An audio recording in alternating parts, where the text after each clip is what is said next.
जय श्री राधे राधे मित्रों।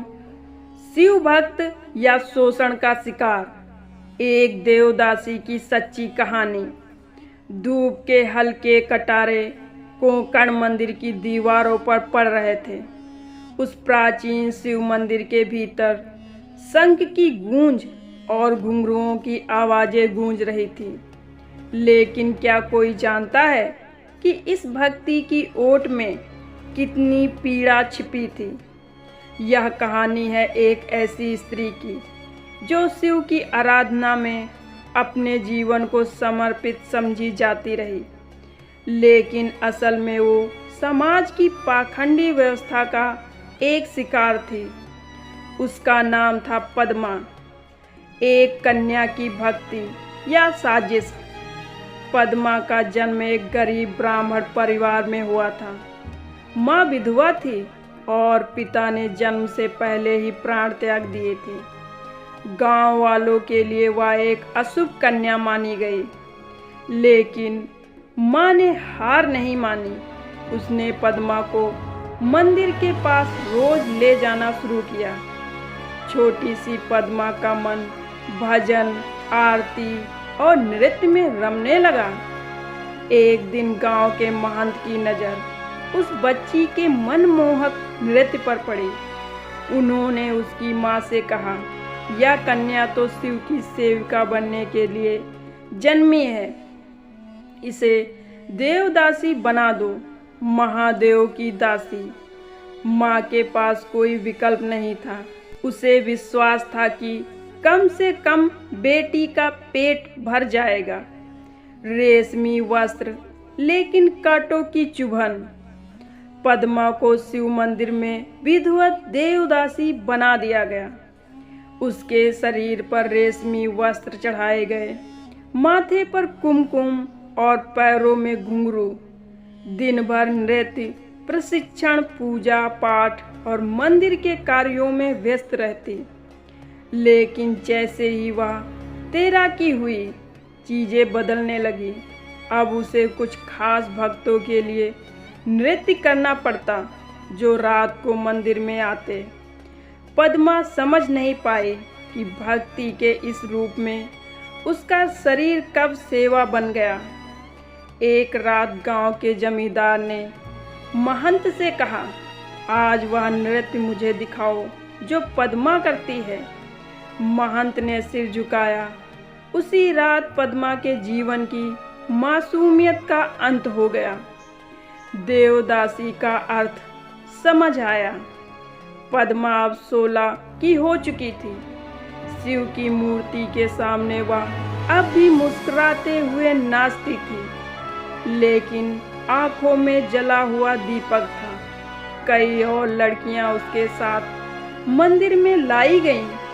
अब वह जान चुकी थी कि वह भक्त नहीं, देव थी, लेकिन समाज की आंखों में वह तो शिव की पत्नी थी, पवित्र, दिव्य। कभी कभी वह शिवलिंग के आगे रोते हुए कहती, भोलेनाथ, क्या आपने यही आदेश दिया था? क्या मेरी भक्ति का यही मूल्य है? नई लौ की शुरुआत। एक दिन मंदिर में एक सामाजिक कार्यकर्ता आई, मीरा दीदी। उन्होंने देखा कि मंदिर में लड़कियों की संख्या बढ़ रही है और कोई भी पढ़ाई नहीं कर रही। उन्होंने पद्मा से अकेले में पूछा, क्या तुम खुश हो? पद्मा चुप रही, लेकिन आंखों ने सब कह दिया। मीरा दीदी ने पद्मा को शिक्षा देने का वादा किया। कुछ समय बाद पद्मा को मंदिर से चुपचाप निकालकर एक महिला आश्रम में रखा गया। पहली बार पद्मा ने किताबें देखी। पहली बार शिव की मूर्ति के अलावा कुछ और पहचाना, खुद को। समाज से सवाल। 25 साल की पद्मा अब एक लेखिका बन चुकी थी। उसने एक किताब लिखी, देवता की दासी या समाज की गुलाम। यह किताब तूफान बन गई। मीडिया, टीवी और अखबारों ने इसे खूब उड़ाया। एक इंटरव्यू में उससे पूछा गया, क्या आपको अब भी भगवान शिव पर विश्वास है? पद्मा मुस्कुराई, मैं शिव से नहीं, समाज के उन नकली सेवकों से नाराज हूँ जिन्होंने मुझे शिव की भक्ति के नाम पर शोषित किया। मंदिर में वापसी, लेकिन इस बार अलग।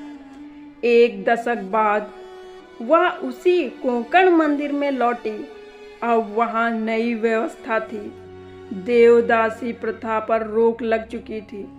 लड़कियां अब पढ़ रही थीं, नाच रही थीं, लेकिन अपनी मर्जी से। पद्मा ने मंदिर के गर्भगृह में जाकर आंखें बंद की। शिवलिंग के सामने उसने हाथ जोड़े और कहा, भोलेनाथ, मैं लौटी हूँ अब आपकी सच्ची भक्त बनकर। पद्मा की कहानी केवल उसकी नहीं है, यह उस हर स्त्री की कहानी है जिसे समाज ने धर्म के नाम पर गुमराह किया, जिसे भक्ति कहकर बेचा गया और जिसे देवी कहकर गुलाम बना दिया गया।